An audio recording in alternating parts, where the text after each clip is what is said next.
ಕನ್ನಡ ರಾಜ್ಯೋತ್ಸವ ಶುಭಾಶಯಗಳು. ಸಮಸ್ತ ಕನ್ನಡ ನಾಡಿನ ಜನತೆಗೆ ಮತ್ತು ಕನ್ನಡದ ನೆಲದಿಂದ ಹೋಗಿ ಭಾರತ ದೇಶದ ಇತರೆ ಭಾಗಗಳಲ್ಲಿ ವಾಸವಾಗಿರ್ತಕ್ಕಂಥ ಅಥವಾ ಹೊರದೇಶಗಳಲ್ಲಿ ವಾಸ ಮಾಡ್ತಾ ಇರ್ತಕ್ಕಂಥ ಎಲ್ಲ ಕನ್ನಡಿಗರಿಗೆ ಇವತ್ತು ನಾವು ಕನ್ನಡ ರಾಜ್ಯೋತ್ಸವದ ಶುಭಾಶಯಗಳನ್ನು ತಿಳಿಸೋಣ. ಕನ್ನಡ ಅಂದರೆ ಅದು ನಮ್ಮ ತಾಯಿ ಭಾಷೆ, ನಮ್ಮ ರಕ್ತದಲ್ಲಿರ್ತಕ್ಕಂಥ ಭಾಷೆ, ನಮ್ಮ ಮಾತೃಭಾಷೆ ಆಗಿರೋದ್ರಿಂದ ನಮಗೆಲ್ಲರಿಗೂ ಕನ್ನಡದ ಮೇಲೆ ಹೆಮ್ಮೆ ಇದೆ. ಬರೀ ನಾವಷ್ಟೇ ಅಲ್ಲ, ನಮ್ಮ ಕರ್ನಾಟಕದಲ್ಲಿ ಬಾಳಿ ಬದುಕ್ತಾ ಇರತಕ್ಕಂಥ ಇತರೆ ಭಾಷೆಯರು ಸಹ ನಮ್ಮ ಜೊತೆ ಇದ್ದಾರೆ ಅಂತಂದರೆ ಅವರು ಕೂಡ ಕನ್ನಡಿಗರೇ. ಕಾರಣ ಅವರು ಹೊರ ರಾಜ್ಯದಿಂದ ಬಂದಿದ್ರೂ ಕೂಡ ಕನ್ನಡದ ನಾಡಿನಲ್ಲಿ ಅವರು ಬದುಕನ್ನು ಕಟ್ಟಿಕೊಂಡಿದ್ದಾರೆ, ಜೀವನವನ್ನು ಕಟ್ಟಿಕೊಂಡಿದ್ದಾರೆ.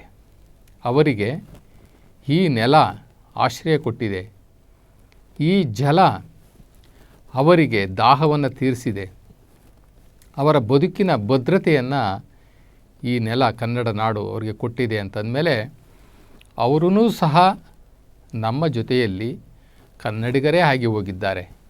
ಆದ್ದರಿಂದ ನಾವು ಮತ್ತು ಹೊರ ನಾಡಿನ ಯಾವುದೇ ಜನಗಳು ನಮ್ಮ ಜೊತೆ ಸಾಮರಸ್ಯದಿಂದ, ಅಣ್ಣ ತಮ್ಮಂದಿರಂತೆ, ಸಹೋದರ ಮನೋಭಾವದಿಂದ ಬದುಕುವಂತಹ ಒಂದು ಏಕೈಕ ನಾಡು ಅಂತಂದರೆ ಅದು ಈ ಕನ್ನಡ ನಾಡು. ಈ ಕನ್ನಡ ನಾಡಿನಲ್ಲಿ ಅದರಲ್ಲೂ ವಿಶೇಷವಾಗಿ ಕರ್ನಾಟಕದ ರಾಜಧಾನಿಯಾಗಿರ್ತಕ್ಕಂಥ ಬೆಂಗಳೂರು ಒಂದು ಮಿನಿ ಭಾರತ ಆಗೋಗಿದೆ. ಒಂದು ಮಿನಿ ಭಾರತ. ಇಲ್ಲಿ ಎಲ್ಲ ರಾಜ್ಯಗಳ, ಎಲ್ಲ ಭಾಷೆಯ, ಎಲ್ಲ ಸಂಸ್ಕೃತಿಯ ಜನ ಒಟ್ಟಾಗಿ ಬದುಕ್ತಾ ಇದ್ದಾರೆ. ಯಾಕೆ ಅಂತಂದರೆ ಇಲ್ಲಿ ಎಲ್ಲರನ್ನೂ ಆಕರ್ಷಣೆ ಮಾಡುವಂತಹ ಕೈಗಾರಿಕೆಗಳಿದ್ದಾವೆ, ಎಲ್ಲರನ್ನೂ ಇಲ್ಲಿ ಕರೆಯುವಂತಹ ಉದ್ಯೋಗ ವ್ಯವಸ್ಥೆಗಳಿದ್ದಾವೆ. ಹೀಗಾಗಿ ಬೇರೆ ಬೇರೆ ರಾಜ್ಯಗಳಿಂದ, ದೇಶದ ಮೂಲೆ ಮೂಲೆಯಿಂದ ಬಂದು ಕರ್ನಾಟಕದಲ್ಲಿ ಬದುಕನ್ನು ಕಟ್ಟಿಕೊಂಡು ಜೀವನ ಮಾಡ್ತಾ ಇರ್ತಕ್ಕಂಥ ಒಂದು ಅಪರೂಪದ ರಾಜ್ಯ ಇದು. ಬಹುಭಾಷೆಯ ರಾಜ್ಯ ಅಂತಲೇ ಹೇಳ್ಬೋದು. ನಾವು ಏನು ಬಹುಭಾಷೆಯ ಐಕ್ಯತೆಯನ್ನು ನಾವಿಲ್ಲಿ ನೋಡ್ತಾ ಇದ್ದೀವಿ. ನಾವು ವೈವಿಧ್ಯತೆಯಲ್ಲಿ ಏಕತೆಯನ್ನು ನೋಡುವಂತಹ ಈ ಕರ್ನಾಟಕ ರಾಜ್ಯ ಕನ್ಯಾಕುಮಾರಿಯಿಂದ ಹಿಡಿದುಕೊಂಡು ಕಾಶ್ಮೀರದವರೆಗಿರ್ತಕ್ಕಂಥ ಎಲ್ಲ ರಾಜ್ಯದವರೂ ಸಹ ಈ ಕರ್ನಾಟಕದಲ್ಲಿ ಬದುಕ್ತಾ ಇದ್ದಾರೆ. ಹೀಗಿರುವಾಗ ನಮಗೆ ಒಂದಷ್ಟು ಹೊರ ರಾಜ್ಯದ ಜನರು ಬಂದು ಇದು ಬದುಕ್ತಾ ಇರೋದ್ರಿಂದ ಕನ್ನಡದ ಬಳಕೆ ಆಗಲಿಲ್ಲ ಅಂತಂದರೆ ನಮ್ಮ ಕನ್ನಡಕ್ಕೆ ಎಲ್ಲೋ ಒಂದು ಕಡೆ ಕುತ್ತು ಬಂದಂಗೆ ಆಗುತ್ತೆ, ತೊಂದರೆ ಆಗುತ್ತೆ. ಅವರಿಗೆ ನಾವು ಕನ್ನಡವನ್ನು ಕಲಿಸುವಂತಹ ಕೆಲಸ ನಾವು ಮಾಡಬೇಕಾಗಿದೆ. ಅವರ ಜೊತೆಯಲ್ಲಿ ನಾವು ಕನ್ನಡವನ್ನು ಮಾತನಾಡುವಂಥದ್ದು ಆಗಬೇಕಾಗಿದೆ. ನಾವು ಕನ್ನಡಿಗರು ಹೇಗೆ ಅಂತಂದರೆ ಅವರ ಭಾಷೆಯಲ್ಲೇ ನಾವು ಮಾತಾಡ್ಲಿಕ್ಕೆ ನೋಡ್ತೀವಿ. ಯಾರು ಹೊರದೇಶದಿಂದ ಬಂದಿದ್ದಾರೆ ಅವ್ರ ಭಾಷೆ ನಮಗೆ ಗೊತ್ತಿತ್ತು ಅಂತಂದರೆ ನಾವೇನು ಮಾಡ್ತೀವಿ ಅಂತಂದರೆ ನಮ್ಮ ಕನ್ನಡವನ್ನು ಬಿಟ್ಟು ನಾವು ಅವರ ಭಾಷೆಯಲ್ಲೇ ಮಾತಾಡಲಿಕ್ಕೆ ಶುರು ಮಾಡ್ತೀವಿ. ಅದರಿಂದ ಏನಾಗುತ್ತೆ ಅಂತಂದರೆ ಅವರಿಗೆ ಕನ್ನಡವನ್ನು ಕಲಿತುಕೊಳ್ಳುವಂಥ ಒಂದು ಅವಕಾಶದಿಂದ ವಂಚಿತರಾಗಿಬಿಡ್ತಾರೆ. ನಾವೇನು ಅಭಿಮಾನದಿಂದ ಮಾತಾಡ್ಬೋದು, ನನಗೆ ಅವ್ರ ಭಾಷೆ ಬರ್ತೈತೆ ಅಂತ ತೋರಿಸ್ಕೊಳ್ಳೋಕ್ಕೋಸ್ಕರ ಮಾತಾಡ್ಬೋದು. ಆದರೆ ಅದರ ಫಲಿತಾಂಶ ಏನಾಗುತ್ತೆ ಅಂತಂದರೆ ಅವರಿಗೆ ನಮ್ಮ ತಾಯಿ ಭಾಷೆಯನ್ನು, ಈ ನೆಲದ ಭಾಷೆಯನ್ನು ಕಲಿಸ್ಕೊಡ್ಲಿಕ್ಕೆ ನಾವು ಅವರನ್ನು ವಂಚಿತರನ್ನಾಗಿ ಮಾಡಲಿಕ್ಕಾಗುತ್ತೆ. ಆದ್ದರಿಂದ ನಾವು ಏನೇ ಅವ್ರ ಭಾಷೆ ನಮಗೆ ಗೊತ್ತಿದ್ರೂ ಕೂಡ ನಾವು ನಮ್ಮ ಕನ್ನಡ ಭಾಷೆಯಲ್ಲಿ ಅವರು ಮಾತಾಡೋದ್ರಿಂದ ಅವರೊಬ್ಬರು ಕನ್ನಡಿಗರಾಗ್ತಾರೆ. ಒಬ್ಬರನ್ನ ನಾವು ಕನ್ನಡಕ್ಕೆ ತೊಗೊಂಡಂಗಾಗುತ್ತೆ. ಅವರು ಇಲ್ಲಿಂದ ಹೋಗೋದಿಲ್ಲ. ಕರ್ನಾಟಕಕ್ಕೆ, ಅದರಲ್ಲೂ ಬೆಂಗಳೂರಿಗೆ ಬಂದು ನೆಲೆಸಿದಂಥವರು ಯಾರನ್ನೂ ಸಹ ವಾಪಸ್ಸು ಹೋಗೋದಿಲ್ಲ. ಯಾಕೆ ಅಂತಂದರೆ ಇಲ್ಲಿಯ ಈ ಜಾಗತಿಕ ವಾತಾವರಣ ಹಾಗಿದೆ. ಇಲ್ಲಿ ಪ್ರಾದೇಶಿಕ ವಾತಾವರಣ ಇದೆಯಲ್ಲ, ಇದು ಮಾನವ ಕುಲಕೋಟಿಗೆ ಏಳಿ ಮಾಡಿಸಿದಂತಹ ವಾತಾವರಣ ಇಲ್ಲಿರೋದ್ರಿಂದ ಇಲ್ಲಿಂದ ಯಾರೂ ವಾಪಸ್ ಹೋಗೋದಿಲ್ಲ. ಆದ್ದರಿಂದ ನಮಗೆ ಉಳ್ಕೊಂಡಿರ್ತಕ್ಕಂಥ ಒಂದೇ ಒಂದು ಪರ್ಯಾಯ ಮಾರ್ಗ ಏನಪ್ಪ ಅಂತಂದರೆ, ಅವರನ್ನು ಕನ್ನಡಿಗರನ್ನಾಗಿ ಮಾಡಿ ಕನ್ನಡ ಭಾಷೆಯನ್ನು ಅವರಿಗೆ ಕಲಿಸಿ ಅವರ ಜೊತೆ ಸಾಮರಸ್ಯದಿಂದ ಬಾಳುವಂಥದ್ದು ಅಷ್ಟೇ ನಮ್ಮ ಕೆಲಸ ಆಗಿದೆ. ನಾವು ಕನ್ನಡಿಗರಾಗಿದ್ರೂ ಕೂಡ ಮನೆಗಳಲ್ಲಿ ಈ ಇಂಗ್ಲೀಷ್ ವ್ಯಾಮೋಹ ಏನು ಮಾಡ್ತಾ ಐತಿ ಅಂದರೆ, ಕೆಲವರು ಅಮೇರಿಕನ್ ಕನ್ನಡಿಗರಿದ್ದಾರೆ ನಮ್ಮಲ್ಲಿ. ಅವರೇನು ಅಮೇರಿಕದಿಂದ ವಾಪಸ್ ಬಂದವರಲ್ಲ, ಇಲ್ಲೇ ಅಮೇರಿಕನ್ ಕನ್ನಡಿಗರಾಗಿಬಿಟ್ಟಿದ್ದಾರೆ. ಅವರಿಗೆ ಕನ್ನಡದಲ್ಲಿ ಮಕ್ಕಳನ್ನು ಮಾತಾಡಿಸ್ತಾ ಇಲ್ಲ, ಮಕ್ಕಳನ್ನು ಇಂಗ್ಲೀಷ್ನಲ್ಲೇ ಮಾತಾಡಿಸ್ತಾರೆ. ಸರಿ, ನೀವು ಕಾನ್ವೆಂಟಲ್ಲೇ ಓದಿಸ್ತಾ ಇದ್ದೀರಾ, ಮಕ್ಕಳನ್ನು ಇಂಗ್ಲೀಷ್ ಮೀಡಿಯಮಲ್ಲೇ ಓದಿಸ್ತಾ ಇದ್ದೀರಾ, ಒಳ್ಳೆ ಫೀಸ್ ಕಟ್ತಾ ಇದ್ದೀರಾ ಮಕ್ಕಳಿಗೆ, ನಮ್ಮದೇನು ಅಭ್ಯಂತರ ಇಲ್ಲ, ನೀವು ಓದಿಸಿ, ಇಂಗ್ಲೀಷ್ ಮೀಡಿಯಮಲ್ಲೇ ಓದಿಸಿ ನೀವು. ಆದರೆ ಕನ್ನಡದಲ್ಲಿ ಮಾತಾಡಿಸೋದು ಅವಮಾನ ಅಂತ ತಿಳ್ಕೊಬೇಡ್ರಿ. ನೀವೇ ಜನ್ಮ ಕೊಟ್ಟಿರ್ತಕ್ಕಂಥ ಮಕ್ಕಳನ್ನು ನೀವೇ ಮಾತಾಡಿಸ್ತಿಲ್ಲ ಅಂತಂದರೆ ಅದು ಬರೀ ನೀವು ಹಾಲು ಕೊಟ್ಟು ಬೆಳೆಸಿರಬಹುದು, ಆದರೆ ಕನ್ನಡದ ಹಾಲು ಕೊಡಬೇಕು ಅವ್ರಿಗೆ. ಈ ನೆಲದ ಹಾಲು, ಈ ನೆಲದ ಸತ್ವ ಅದು. ಈ ನೆಲದ ಮಾತೃಭಾಷೆಯ ಆ ಸತ್ವವನ್ನು ಮಕ್ಕಳಿಗೆ ಕೊಡಬೇಕಾಗಿದೆ.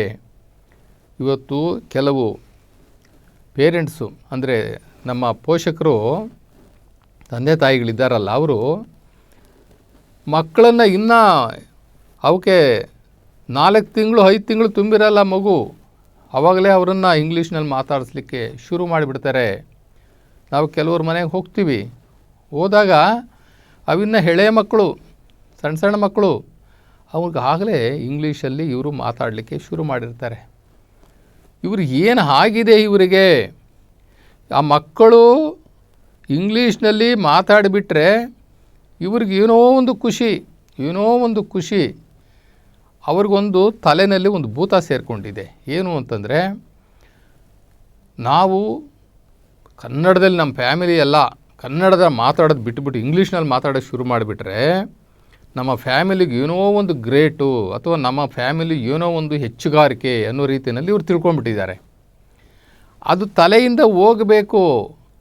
ಅದು ಒಂದು ಭಾಷೆ ಅಷ್ಟೇ. ಇಂಗ್ಲೀಷ್ ಕಲಿಬೋದು, ಮರಾಠಿ ಕಲಿಬೋದು, ಅಥವಾ ಫ್ರೆಂಚ್ ಕಲಿಬೋದು, ಅಥವಾ ಅಮೇರಿಕನ್ ಭಾಷೆ, ಇನ್ಯಾವುದೋ ಭಾಷೆ ಕಲಿಬಹುದು. ಅದೊಂದು ಭಾಷೆ ಅಷ್ಟೇ. ಇದು ಒಂದು ಇಂಗ್ಲೀಷ್ ವ್ಯಾಮೋಹ ಬಂದಿರತಕ್ಕಂಥದ್ದು ಈ ತಂದೆ ತಾಯಿಗಳಿಗೆ. ಅವರು ಎಷ್ಟು ಬೀಗ್ತಾರೆ ಅಂತಂತಂದರೆ, ಬೇರೆಯವ್ರ ಎದುರುಗಡೆ ಇಂಗ್ಲೀಷ್ನಲ್ಲಿ ಮಾತಾಡೋದ್ರ ಮುಖಾಂತರ ಮಕ್ಕಳ ಜೊತೆಯಲ್ಲಿ ಅವರು ಏನೋ ಒಂದು ಗಂಭೀರವಾಗಿ ಏನೋ ಬೀಗ್ತಾರೆ ಅವರು. ಇವರು ಮಕ್ಕಳ ಜೊತೆಯಲ್ಲಿ ಇಂಗ್ಲೀಷ್ ಮಾತಾಡೋದು ಅಷ್ಟೇ ಅಲ್ಲ, ಇವ್ರ ಮನೆಯಲ್ಲಿ ಸಾಕಿರ್ತಾರಲ್ಲ ನಾಯಿ, ಆ ನಾಯಿ ಜೊತೆನೂ ಇಂಗ್ಲೀಷ್ನೇ ಮಾತಾಡಬೇಕು ಇವರು. ಆ ಇಂಗ್ಲೀಷ್, ಅದು ನಾಯಿದ ಹೆಸರೊಂದು ಯಾವುದೋ ಒಂದು ಹೆಸರಿಕ್ಬಿಟ್ಟು ಅದನ್ನು ಇಂಗ್ಲೀಷ್ನಲ್ಲೇ ಮಾತಾಡಿಸ್ತಾರೆ. ಆ ನಾಯಿ ಇವ್ರ ಜೊತೆಯಲ್ಲಿ ಇಂಗ್ಲೀಷ್ ಮಾತಾಡೋಕ್ಕೆ ಶುರು ಮಾಡಿಬಿಡ್ತದೆ. ಆ ನಾಯಿಯನ್ನು ಇವ್ರ ಗೇಟ್ ಹತ್ರ ಕಟ್ಟಾಕಿರ್ತಾರೆ. ಬೇರೆ ಯಾವುದೋ ಒಂದು ನಾಯಿ ಅವ್ರ ಗೇಟ್ ಹತ್ರ ಬಂದಾಗ ಈ ನಾಯಿ ಹೇಳ್ತದೆ, ಘೋ ಘೋ ಘೋ ಘೋ ಅಂತದೆ. ಅದೇ ಅವರ ಮಾಲೀಕ ಬರ್ತಾ ಇರ್ತಾನೆ. ಮಾಲೀಕ ಬರ್ತಾ ಇದ್ದರೆ ಆ ಮಾಲೀಕ ನೋಡ್ಬಿಟ್ಟು ಬಾಲ ಅಲ್ಲಾಡಿಸ್ಕೊಂಡು, ಸೊಂಟ ಎಲ್ಲ ಅಲ್ಲಾಡಿಸ್ಕೊಂಡು ಕಮ್ ಕಮ್ ಕಮ್ ಕಮ್ ಅಂತದೆ. ಹೋಗಲಿ, ನಾಯಿ ಜೊತೆಯಲ್ಲಿ ಇಂಗ್ಲೀಷ್ನಲ್ಲೇ ಮಾತಾಡ್ಕೊಳ್ಳಿ, ಆದರೆ ನಿಮ್ಮ ಮಕ್ಕಳ ಜೊತೆಯಲ್ಲಿ ಮನೆಯಲ್ಲಿ ನಮ್ಮ ತಾಯಿ ಭಾಷೆಯಾಗಿರ್ತಕ್ಕಂಥ, ನಮ್ಮ ಹಾಲಿನ ಭಾಷೆಯಾಗಿರ್ತಕ್ಕಂಥ ಕನ್ನಡದಲ್ಲಿ ಮಾತಾಡಿದ್ರೆ ಮರ್ಯಾದೆ ಏನು ಹೋಗಲ್ಲ. ನಿಮ್ಮ ಮಕ್ಕಳು ಇಂಗ್ಲೀಷ್ನಲ್ಲಿ ಕಲಿತ ತಕ್ಷಣ, ಇಂಗ್ಲೀಷ್ನಲ್ಲಿ ಮಾತಾಡಿದ ತಕ್ಷಣ ಅವರ ಹಣೆ ಬರ ಏನು ಚೇಂಜ್ ಆಗಲ್ಲ. ಹಣೆ ಬರ ಅಂತಕ್ಕಂಥದ್ದು ಮೊದಲೇ ಮಗು ಹುಟ್ಟೋದಕ್ಕೆ ಮುಂಚೆಲೇ ಅದು ಏನು ಆಗಬೇಕು ಅನ್ನುವಂಥದ್ದನ್ನು ನಿರಾಕಾರ ಪರಮಾತ್ಮ ಶಿವ ಬರೆದು ಹಾಕ್ಬಿಟ್ಟಿರ್ತಾನೆ. ನಾವು ಯಾರೂ ಕೂಡ ಅವ್ರ ಹಣೆ ಬರ, ಮಕ್ಕಳನ್ನ ಹಣೆ ಬರ ಚೇಂಜ್ ಮಾಡಲಿಕ್ಕಾಗಲ್ಲ. ಅವಕ್ಕೆ ನಾವು ಏನೋ ಒಂದು ಪ್ರಿಸ್ಟೇಜ್ ತೋರಿಸ್ಕೊಳ್ಳೋದಕ್ಕೆ ಇಂಗ್ಲೀಷ್ನಲ್ಲಿ ಮಾತಾಡಿದ ತಕ್ಷಣಕ್ಕೆ ಅವರೆಲ್ಲ ಹಣೆ ಬರ ಚೇಂಜ್ ಆಗಿ ಏನೋ ಆಗ್ಬಿಡ್ತಾರೆ ಅನ್ನೋ ಕನಸು ಕಾಣೋದು ಬೇಡ. ನಮ್ಮ ಭಾವನೆಗಳು, ನಮ್ಮ ಆಲೋಚನೆಗಳು ಹುಟ್ಟೋದೇ ನಮ್ಮ ಮಾತೃಭಾಷೆಯಿಂದ.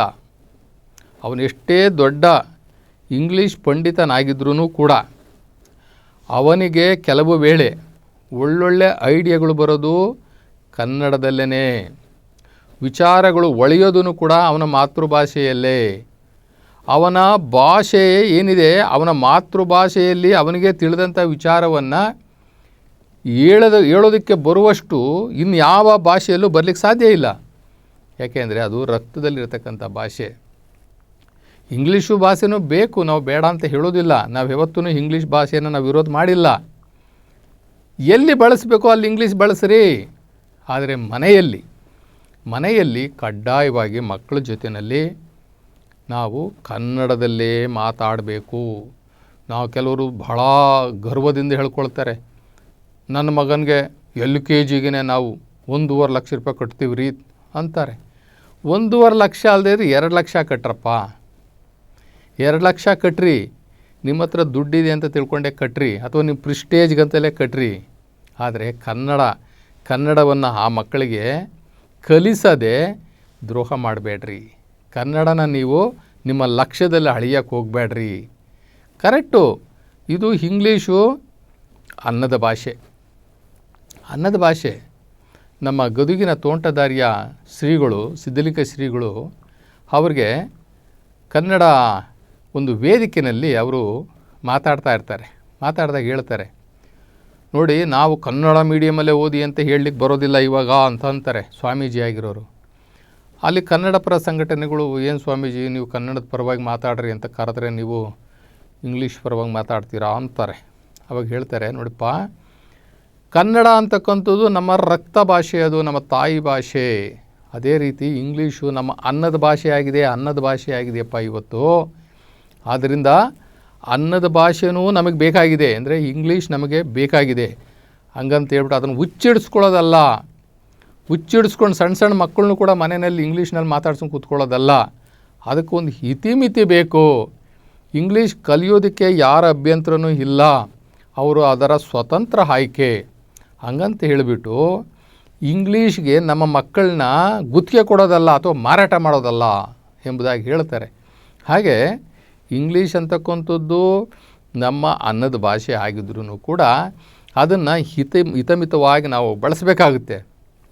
ನಾವು ಸಾಮಾನ್ಯವಾಗಿ ಕನ್ನಡದಲ್ಲಿ ಯಾವುದೇ ಒಂದು ಸಣ್ಣ ಪದ್ಯವನ್ನು ಬರೆದು, ಒಂದು 4 ಸಾಲು 3 ಸಾಲಿನ ಪದ್ಯವನ್ನು ಬರೆದು ಮಕ್ಕಳಿಗೆ ಕೊಡಬೇಕು. ನಾವು ತಂದೆ ತಾಯಿಯಾಗಿರೋರು, ಮಗು ಇದೇ ಥರ ನೀನೊಂದು ಪದ್ಯ ಬರೆಯೋದಕ್ಕೆ ಪ್ರಯೋಗ ಮಾಡು ಅಂತ ಹೇಳಬೇಕು. ಆ ಮಗು ಏನು ಮಾಡ್ತದೆ ಅಂತಂದರೆ, ತಂದೆನೋ ತಾಯಿನೋ ಬರ್ಕೊಟ್ಟಿರ್ತಕ್ಕಂಥ ಒಂದು 3 ಸಾಲಿನ ಪದ್ಯ, ಅದನ್ನು ಅದೇ ರೀತಿ ಬರೀಲಿಕ್ಕೆ ಮಗು ಪ್ರಯತ್ನ ಪಡ್ತದೆ. ಅದು ತಲೆನಲ್ಲಿ ನಾವು ಹುಟ್ಟಾಕ್ದಂಗೆ ಆಗುತ್ತೆ, ಕನ್ನಡವನ್ನು ನಾವು ಹುಟ್ಟಾಕ್ದಂಗೆ ಆಗುತ್ತೆ. ಅವಕ್ಕೆ ಮನೆಯಲ್ಲಿ ಕೆಲವು ಇಂಗ್ಲೀಷು ಸ್ಕೂಲ್ಗಳಲ್ಲಿ ಕನ್ನಡ ಮಾತಾಡಿದ್ರೆ ಪೆನಲ್ಟಿ ಹಾಕ್ತಾರಂತೆ. ಕೆಲವು ಇಂಗ್ಲೀಷ್ ಮೀಡಿಯಂ ಸ್ಕೂಲ್ಗಳಲ್ಲಿ ಮಕ್ಕಳು ಕನ್ನಡದಲ್ಲೇನಾದರೂ ಮಾತಾಡಿದ್ರೆ ಆ ಮಕ್ಕಳಿಗೆ ಪೆನಾಲ್ಟಿ ಹಾಕ್ತಾರಂತೆ. ಸ್ಕೂಲ್ನಲ್ಲಿ ಕನ್ನಡ ಬಳಸಿದ್ರೆ ಪೆನಾಲ್ಟಿ ಹಾಕ್ತಾರೆ. ನೀವು ಮನೆಯಲ್ಲಿ ಕನ್ನಡ ಬಳಸಿದರೆ ನಿಮ್ಮ ಪ್ರಿಸ್ಟೇಜ್ ಎಗರೋಯ್ತು ಹಾರೋಯ್ತು ಅನ್ನಂಗೆ ಹಾರಾಡ್ತೀರಾ. ಮತ್ತು ಕನ್ನಡ ಎಲ್ಲಿಂದ ಬೆಳೀತದೆ? ಹೆಂಗೆ ಬೆಳೀತದೆ ಕನ್ನಡ? ನೀವು ಮಕ್ಕಳಿಗೆ 1-2 ಸಾಲ 3 ಸಾಲ ಬರೆದುಬಿಟ್ಟು ಕೊಡಿ. ನೋಡು ಮಗು, ನೋಡು ಅಮ್ಮನ ಬಗ್ಗೆ ಒಂದು 4 ಲೈನಲ್ಲಿ ನಾನೊಂದು ಪದ್ಯ ಬರೆದಿದ್ದೀನಿ, ನೀನು ನಿಮ್ಮ ಟೀಚರ್ ಬಗ್ಗೆ ಒಂದು ಬರಿ, ಅಥವಾ ನಿಮ್ಮ ಅಪ್ಪನ ಬಗ್ಗೆ ಬರಿ, ನಿಮ್ಮ ಸ್ಕೂಲ್ ಬಗ್ಗೆ ಬರಿ, ಅಥವಾ ನೀನು ನೋಡಿದಂತಹ ಯಾವುದೋ ಒಂದು ಸನ್ನಿವೇಶದ ಬಗ್ಗೆ ನಾನು ಹೆಂಗೆ ಬರೆದಿದ್ದೀನೋ ಹಾಗೆ ಒಂದು 4-3 ಸಾಲಿನ ಪದ್ಯ ಬರ್ಕೊಬರೋಣ ಅಂತ ಹೇಳಿ ಆ ಮಗುಗೆ ಆವಾಗಲೇ ಸಾಹಿತ್ಯ ಅಭಿರುಚಿ, ಕಾವ್ಯ ಅಭಿರುಚಿ, ಅಕ್ಷರದ ಅಭಿರುಚಿ ಹುಟ್ಟುತ್ತೆ. ಅದು ಯಾವ ಭಾಷೆಯಲ್ಲಾರ ಓದ್ಕೊಳ್ಳಿ. ಈ ಕುವೆಂಪು ಅವರು ಮೊದಲು ಬರೆದಂತಹ ಪುಸ್ತಕ ಇಂಗ್ಲೀಷ್ನಲ್ಲಿ ಅವ್ರು ಫಸ್ಟು ಒಂದು ಪುಸ್ತಕ ಬರೆಯೋದು. ಆ ಪುಸ್ತಕವನ್ನು ಇಂಗ್ಲೆಂಡಿಂದ ಬಂದಂತಹ ಯಾವುದೋ ಒಬ್ಬ ದೊಡ್ಡ ದಾರ್ಶನಿಕನಿಗೆ ಕೊಡ್ತಾರೆ. ಆ ಫಿಲಾಸಫರ್ ಏನು ಮಾಡ್ತಾರೆ, ಇದನ್ನು ನೋಡ್ತಾರೆ, ಪುಸ್ತಕ ನೋಡ್ತಾರೆ, ಭಾಳ ಚೆನ್ನಾಗಿ ಅದ್ಭುತವಾಗಿರ್ತದೆ. ಆಗ ಅವರೊಂದು ಪ್ರಶ್ನೆ ಕೇಳ್ತಾರೆ, ಈ ಪುಸ್ತಕವನ್ನು ನೀವು ನಿಮ್ಮ ತಾಯಿ ಭಾಷೆಯಲ್ಲಿ ಬರೆದಿದ್ದೀರಾ ಅಂತ ಕೇಳ್ತಾರೆ. ಅವರು ಕುವೆಂಪು ಅವರು ಇಲ್ಲ ಅಂತ ಹೇಳ್ತಾರೆ. ಅಯ್ಯೋ, ಎಂಥ ಮೋಸ ಆಗಿದೆ ರೀ, ಎಷ್ಟು ಚೆನ್ನಾಗಿದೆ ಈ ಪುಸ್ತಕ, ಎಂಥ ಅರ್ಥಗರ್ಭಿತವಾದಂತಹ ಸಾಹಿತ್ಯ ಇದು, ಇದು ಏನಾದ್ರೂ ನಿಮ್ಮ ತಾಯಿ ಭಾಷೆಯಲ್ಲಿ ನಿಮ್ಮ ಕೈಯಿಂದ ಬರೆಯಲ್ಪಟ್ಟಿದ್ದರೆ ಇನ್ನೂ ಚೆನ್ನಾಗಿ ಬರ್ತಾಯಿತ್ತು ಇದು ಪುಸ್ತಕ ಅಂತ ಹೇಳ್ತಾರೆ. ಆವಾಗ ಅವತ್ತಿಂದ ಶುರು ಮಾಡ್ತಾರೆ ಕುವೆಂಪು ಅವರು, ನಾನು ಏನೇ ಮಾಡಿದ್ರೂ ಮೊದಲು ಕನ್ನಡದಲ್ಲಿ ಬರೆದು ನಂತರ ಬೇರೆ ಭಾಷೆಯಲ್ಲಿ ಬರೀಬೇಕು, ಆಂಗ್ಲ ಭಾಷೆಯಲ್ಲಿ ಅಂತ ತೀರ್ಮಾನ ಮಾಡ್ತಾರೆ. ಹಾಗೆ ನಮ್ಮ ಭಾವನೆಗಳು, ನಮ್ಮ ಆಲೋಚನೆಗಳು ಮತ್ತು ನಮ್ಮ ಆ್ಯಕ್ಟಿವಿಟಿ, ಕ್ರಿಯೇಟಿವಿಟಿ ಅಂತ ಹೇಳ್ತೀವಲ್ಲ, ನಮ್ಮ ಚಟುವಟಿಕೆಗಳು ಇವೆಲ್ಲ ಹುಟ್ಟೋದು ನಮ್ಮ ತಾಯಿ ಭಾಷೆಯಲ್ಲೇ. ಆದ್ದರಿಂದ ನಾವು ನಮ್ಮ ಮಕ್ಕಳಿಗೆ ಏನಾದರೂ ಒಂದು ಕನ್ನಡದಲ್ಲಿ ಬರೀಲಿಕ್ಕೆ ಒಂದು ಕವನನೋ ಒಂದು ಕಾವ್ಯನೋ ಒಂದು ಪದ್ಯನೋ ಏನೋ ಒಂದು ಬರೆದು ಕೊಟ್ಟಾಗ ಅದು ಬರೀಲಿಕ್ಕೆ ಶುರು ಮಾಡ್ತದೆ. ಅದೇ ಅವ್ರಿಗೆ ಮಕ್ಕಳಿಗೆ ಸ್ವಲ್ಪ ಬರೆಯೋಕ್ಕೆ ಶುರು ಮಾಡಿದ್ಮೇಲೆ ಅವ್ರಿಗೆ ಹೇಳ್ಬೋದು, ಮಗು ಇವತ್ತು ನಿಮ್ಮ ಸ್ಕೂಲ್ನಲ್ಲಿ ಕನ್ನಡ ರಾಜ್ಯೋತ್ಸವ ಇತ್ತಲ್ಲ, ಅದ್ರ ಬಗ್ಗೆ ಒಂದು ಸಣ್ಣ ಕತೆ ಬರ್ಕೊಬಾಪುಟ ನೋಡೋಣ ಅಂತಂದರೆ ಅದು ಪ್ರಯತ್ನ ಪಡ್ತದೆ. ಹೀಗೆ ಪ್ರಯತ್ನ ಪಡ್ತಾ ಏನಾಗುತ್ತೆ ಅಂತಂದರೆ ಕನ್ನಡ ಬಳಕೆಗೆ ಹೆಚ್ಚು ಪ್ರಾಶಸ್ತ್ಯ ಕೊಟ್ಟಂಗೆ ಆಗುತ್ತೆ. ನಾವು ಈಗ ನಾವು ತಪ್ಪು ಮಾಡ್ತಾಯಿದ್ದೀನಿ ನೋಡ್ರಿ, ನಾನು ನಿಮ್ಮ ಹತ್ರ ಮಾತಾಡಿದ್ರೆ ನಾನು ತಪ್ಪು ಮಾಡ್ತಾಯಿದ್ದೀನಿ. ನಾವು ಆದಷ್ಟು ಇಂಗ್ಲೀಷನ್ನು ಬಳಸದೆ ಕನ್ನಡ ಮಾತಾಡೋದು ಕಲಿಬೇಕು ಫಸ್ಟು. ನೋಡಿ, ನಾವು ಇಂಗ್ಲೀಷ್ ಮಾತಾಡುವಾಗ ಕನ್ನಡ ಬಳಸ್ತೀವ? ಇಲ್ಲ. ಆದರೆ ಕನ್ನಡ ಮಾತಾಡುವಾಗ ಯಾಕೆ ಇಂಗ್ಲೀಷ್ ಬಳಸ್ತೀವಿ? ಅದು ನಮಗೆ ಹೊಂದಾಣಿಕೆ ಆಗೋಗ್ಬಿಟ್ಟೈತೆ, ನಮಗೆ ರೂಢಿಗೆ ಬಂದುಬಿಟ್ಟೈತೆ. ಸೊ ಹಿಂಗಾಗಿ ನಾವು ಒಂದು ಪ್ರಯತ್ನ ಪಟ್ಕೋಬೇಕು. ಇವತ್ತಿಂದಲೇ ನಾನು ನನ್ನ ಸಮೇತ ಹೇಳ್ತಾ ಇದ್ದೀನಿ, ನಾವೆಲ್ಲರೂ ಒಂದು ಪ್ರಯೋಗ ಮಾಡಬೇಕು. ಏನು ಅಂತಂತಂದರೆ, ಇಂಗ್ಲೀಷ್ ಮಾತನಾಡುವಾಗ ನಾನು ಇಂಗ್ಲೀಷ್ ಮಾತಾಡ್ತೀನಿ, ಕನ್ನಡವನ್ನು ಮಾತನಾಡುವಾಗ ಕನ್ನಡವನ್ನೇ ಮಾತಾಡ್ತೀನಿ, ಕನ್ನಡದ ಜೊತೆಗೆ ನಾವು ಇಂಗ್ಲೀಷ್ ಪದವನ್ನು ನಾನು ಸೇರಿಸೋದಿಲ್ಲ ಅನ್ನುವಂಥದ್ದನ್ನು ನಾವೇನಾದರೂ ಇವತ್ತಿಂದಲೇ ನಾವು ಅಭ್ಯಾಸ ಮಾಡಿದ್ದೇ ಆದರೆ ನಾವು ಸಹ ಸ್ವಚ್ಛ ಕನ್ನಡವನ್ನು ಸರಿಯಾಗಿ ಬಳಸುವಂಥ ಅಭ್ಯಾಸ ನಮಗಾಗಿಬಿಡ್ತದೆ. ನಮಗೆಲ್ರಿಗೂ ಕೂಡ ಕನ್ನಡ ಗೊತ್ತಿದ್ರೂ ಕೂಡ ಕೆಲವು ಸಂದರ್ಭದಲ್ಲಿ ಕನ್ನಡದ ಆ ಶಬ್ದಗಳು ಬೇಗ ನಮಗೆ ನಮ್ಮ ತಲೆಗೆ ಬರದಲ್ಲೇ ನಾವೇನು ಮಾಡಿಬಿಡ್ತೀವಿ, ಅದಕ್ಕೆ ಪರ್ಯಾಯವಾಗಿ ಇಂಗ್ಲೀಷ್ ಪದಗಳನ್ನ ಬಳಸಿಬಿಡ್ತೀವಿ. ಇದು ಒಂದು ಸರ್ಕಸ್ಸೇ, ಇದು ಒಂದು ಪ್ರಯತ್ನನೇ, ಇದು ಒಂದು ಮ್ಯಾಜಿಕ್ಕೇ. ನಾವು ಆದಷ್ಟು ಕನ್ನಡವನ್ನು ಮಾತನಾಡುವಾಗ ನಾವು ಇಂಗ್ಲೀಷ್ ಶಬ್ದಗಳನ್ನು ಬಳಸದಂತೆ ಮಾತನಾಡುವಂಥದ್ದು ಇದೆಯಲ್ಲ, ಅದನ್ನು ನಾನು ಸಹಮೇತ ಇವತ್ತಿಂದಲೂ ಕೂಡ ನಾವು, ಯಾಕಂದರೆ ಹೇಳೋರು ಕೂಡ ಸರಿ ಇರಬೇಕಾಗುತ್ತೆ, ನಾವು ಪ್ರಯತ್ನ ಪಡಬೇಕಾಗುತ್ತೆ. ನನ್ನ ಆಲೋಚನೆಗೆ ಬಂದಿದ್ದು ಹೇಳ್ತಾ ಇದ್ದೀನಿ ತಮಗೆ.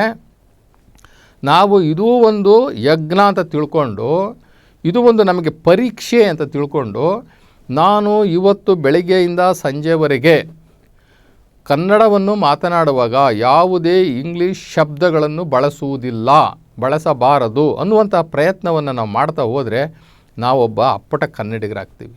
ಆಮೇಲೆ ನಾವು ಸರ್ಕಾರ ಜೊತೆಯಲ್ಲಿ ಪತ್ರ ವ್ಯವಹಾರಗಳನ್ನು ಮಾಡುವಾಗ, ಇವತ್ತೊಂದು KEB ಅವರಿಗೆ ಒಂದು ಲೆಟರ್ ಕೊಡಬೇಕು, ಜಲಮಂಡಳಿ ಅವ್ರಿಗೆ ಒಂದು ಲೆಟರ್ ಕೊಡಬೇಕು, ಅಥವಾ ನಮ್ಮ ರೆವಿನ್ಯೂ ಸೆಕ್ಷನ್ವರೆಗೆ ಒಂದು ಲೆಟರ್ ಕೊಡಬೇಕು. ಅಂಥ ಸಂದರ್ಭದಲ್ಲಿ ನಾವು ಏನು ಮಾಡಬೇಕಂದ್ರೆ, ಕನ್ನಡದಲ್ಲೇ ಬರೆಯುವಂತಹ ಅರ್ಜಿಗಳನ್ನು ನಾವು ನಮ್ಮ ಕುಂದುಕೊರತೆಗಳನ್ನು ಕನ್ನಡದಲ್ಲೇ ಒಂದು ಪತ್ರವನ್ನು ಬರೆದು ಕೊಡುವಂತಹ ಅಭ್ಯಾಸವನ್ನು ನಾವು ಮಾಡ್ಕೊಳ್ಬೇಕು. ಕೆಲವ್ರನ್ನ ನೋಡ್ತಾ ಇರ್ತೀನಿ, ಕನ್ನಡಿಗರೇ ಇಂಗ್ಲೀಷ್ನಲ್ಲಿ ಬರೆದು ಪತ್ರ ಕೊಡ್ತಾ ಇರ್ತಾರೆ, ಮನವಿ ಕೊಡ್ತಾ ಇರ್ತಾರೆ. ನಾನು ಅವ್ರಿಗೆ ಕೇಳ್ತೀವಿ, ಯಾಕ್ರಪ್ಪ ನೀವು ಕನ್ನಡದಲ್ಲೇ ಕೊಡ್ಬೋದಾಗಿತ್ತಲ್ಲ.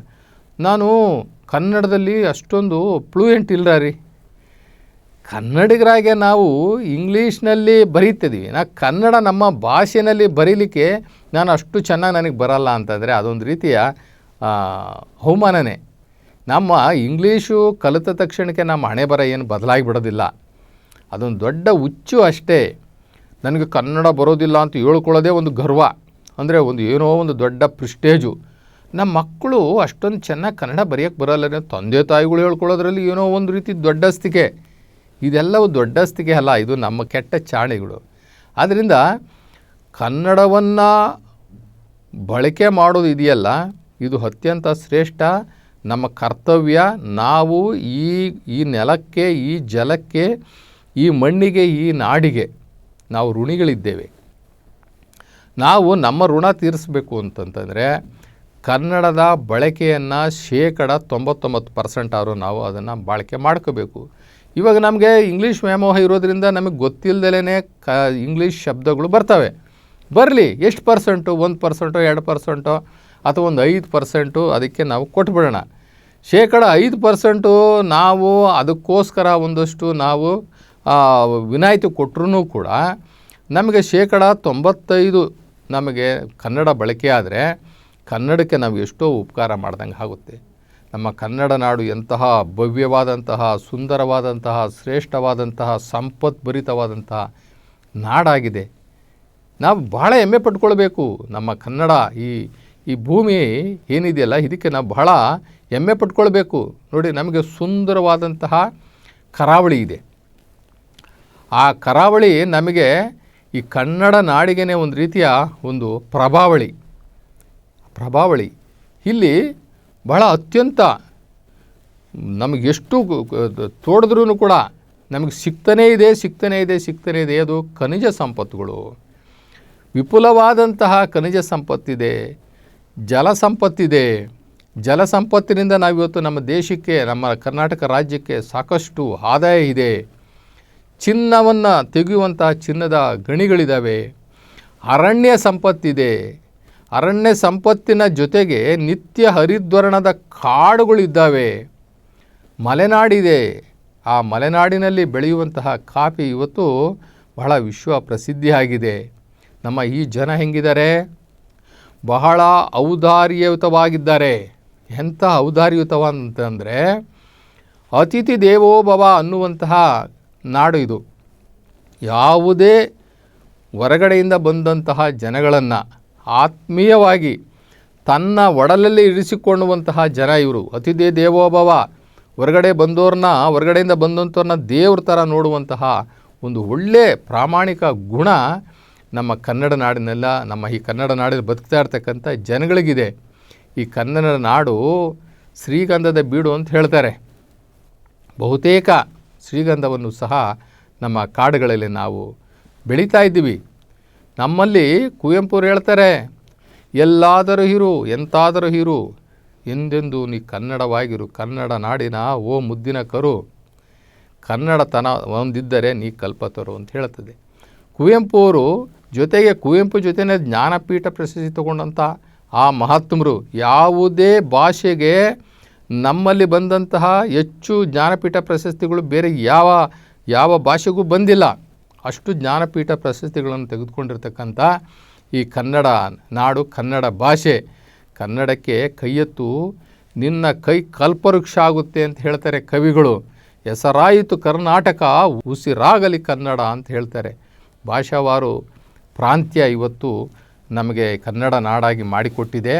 ಯಾಕೆ ನಾವು ಕರ್ನಾಟಕದಲ್ಲಿ ಮಾತ್ರ ಕನ್ನಡ ರಾಜ್ಯೋತ್ಸವವನ್ನು ಇಷ್ಟು ವಿಜೃಂಭಣೆಯಿಂದ ಮಾಡ್ತೀವಿ ಅಂತಂತಂದರೆ, ನಮ್ಮದು ಬಹಳ ನಿಧಾನವಾಗಿ ಘೋಷಣೆ ಆಗಿದ್ದು, ಕರ್ನಾಟಕ ಅಂತ ಹೇಳಿಬಿಟ್ಟು ಘೋಷಣೆ ಆಗಿದ್ದು ಬಹಳ ವಿಳಂಬ ಆಯಿತು. ಕಾರಣ ಈ ಕನ್ನಡ ದೇಶ ಇದೆಯಲ್ಲ, ಕರ್ನಾಟಕ ರಾಜ್ಯ ಇದೆಯಲ್ಲ, ಇದು ಬೇರೆ ಕಡೆ ಹಂಚಿ ಹರಿದು ಹೋಗಿಬಿಟ್ಟಿತ್ತು. ಒಂದು ಕಡೆ ಮುಂಬೈ ಕರ್ನಾಟಕ ಆಗಿಬಿಟ್ಟಿತ್ತು, ಈ ಕಡೆ ಒಂದು ಹೈದರಾಬಾದ್ ಕರ್ನಾಟಕ ಆಗಿಬಿಟ್ಟಿತ್ತು, ಈ ಕಡೆ ಕೇರಳ ಕಡೆ ಒಂದಷ್ಟು ಹಂಚ್ಕೊಂಡು ಹೋಗ್ಬಿಟ್ಟಿತ್ತು. ಈ ಗಡಿಗಳನ್ನು ಫಿಕ್ಸ್ ಮಾಡ್ಕೊಳ್ಳಿಕ್ಕೆ, ಈ ಗಡಿಗಳನ್ನು ಗುರುತಿಸ್ಕೊಳ್ಳಿಕ್ಕೆ ಅತಿ ದೊಡ್ಡ ಚಳುವಳಿಗಳಾಯಿತು. ಗೋಕಾಕ್ ಚಳುವಳಿ ಆಯಿತು, ಕನ್ನಡ ಚಳುವಳಿಗಾರರು ಬೇಕಾದಷ್ಟು ಎಲ್ಲರೂ ಕೂಡ ಈ ಚಳುವಳಿನಲ್ಲಿ ಧುಮುಕಿ ದೊಡ್ಡ ಹೋರಾಟವನ್ನು ಮಾಡಿ ನಮ್ಮದೇ ಆದಂಥ ಕರ್ನಾಟಕದ ಒಂದು ಗಡಿಯನ್ನು ಗುರುತಿಸಿಕೊಂಡು ಅದನ್ನು ಒಂದು ಗಡಿ ನಕ್ಷೆಯನ್ನು ಮಾಡಿಕೊಂಡು ನಾವು ಘೋಷಣೆ ಮಾಡಿಕೊಳ್ಳಿಕ್ಕೆ ಬಹಳ ಸಮಯ ತಗೊಳ್ತು, ದೊಡ್ಡ ಹೋರಾಟಗಳಾಯಿತು. ಹೀಗಾಗಿ ಆ ಎಲ್ಲ ಹೋರಾಟಗಾರರನ್ನು ಸ್ಮರಣೆ ಮಾಡಲಿಕ್ಕೋಸ್ಕರ, ಅಥವಾ ನಮಗೆ ಇಷ್ಟೊಂದು ಕಷ್ಟಗಳಿದ್ರೂ ಕೂಡ ಒಂದಲ್ಲ ಒಂದು ರೀತಿಯಲ್ಲಿ ನಾವು ಹೋರಾಟ ಮಾಡಿ ನಮ್ಮ ಗಡಿಗಳನ್ನು ನಾವು ರಕ್ಷಣೆ ಮಾಡ್ಕೊಳ್ಳೋದ್ರಲ್ಲಿ, ಉಳಿಸ್ಕೊಳ್ಳೋದ್ರಲ್ಲಿ ನಾವು ಸಫಲರಾದ್ವಿ ಅನ್ನುವಂತಹ ಒಂದು ವಿಜೃಂಭಣೆಯನ್ನು ತೋರಿಸಲಿಕ್ಕೆ, ಒಂದು ವೈಭವವನ್ನು ತೋರಿಸಲಿಕ್ಕೆ ನಾವು ಕನ್ನಡ ರಾಜ್ಯೋತ್ಸವವನ್ನು ಪ್ರತಿ ವರ್ಷವೂ ಕೂಡ ನಾವು ಮಾಡ್ತಾ ಇದ್ದೀವಿ. ಇಂತಹ ಒಂದು ಸುಂದರವಾದಂತಹ, ಭವ್ಯವಾದಂತಹ ಈ ನಾಡಲ್ಲಿ ನಾವು ಹುಟ್ಟಿರ್ತಕ್ಕಂಥ ನಾವು ನೀವೇ ಧನ್ಯ ಅಂತ ನಾವು ಹೇಳ್ತೀವಿ. ಪಂಪ ಮಹಾಕವಿ ಒಂದು ಹೇಳ್ತಾರೆ, ನನಗೆ ಏನಾದರೂ ಮರುಜನ್ಮ, ಈ ಶಿವ ನಮಗೇನಾದರೂ ಮರುಜನ್ಮವನ್ನು ಮತ್ತೆ ಈ ಭೂಮಿಯ ಮೇಲೆ ಕೊಡ್ತೀನಿ ಅಂತ ಅಂದರೆ, ನಾನು ಆಯ್ಕೆ ಮಾಡ್ಕೊಳ್ಳೋದೇ ಕರ್ನಾಟಕವನ್ನು, ಕನ್ನಡ ನಾಡನ್ನು, ಬನವಾಸಿ ದೇಶವನ್ನು ನಾನು ಆಯ್ಕೆ ಮಾಡ್ಕೊಳ್ತೀನಿ. ಒಂದು ವೇಳೆ ಅವನು ನನಗೆ ಮನುಷ್ಯನ ಜನ್ಮ ಕೊಡಲ್ಲ ಅಂತಂದರೆ, ನಾನು ಅವನಿಗೆ ದೇವರಿಗೆ ಕೇಳ್ತೀನಿ, ಆಯ್ತಪ್ಪ ಮನುಷ್ಯ ಜನ್ಮ ಕೊಡಲಿಲ್ಲ ಅಂದ್ರೂ ಒಂದು ಮರಿದುಂಬಿಯಾಗಿ ಒಂದು ಕೋಗಿಲೆಯಾಗಾದರೂ ನನ್ನಲ್ಲಿ ಹುಟ್ಟಿಸಪ್ಪ ಅಂತ ಹೇಳಿಬಿಟ್ಟು ಅವರ ಒಂದು ಸಾಲಿನಲ್ಲಿ ಬಹಳ ಚೆನ್ನಾಗಿ ಹೇಳ್ತಾರೆ ಪಂಪ ಮಹಾಕವಿ.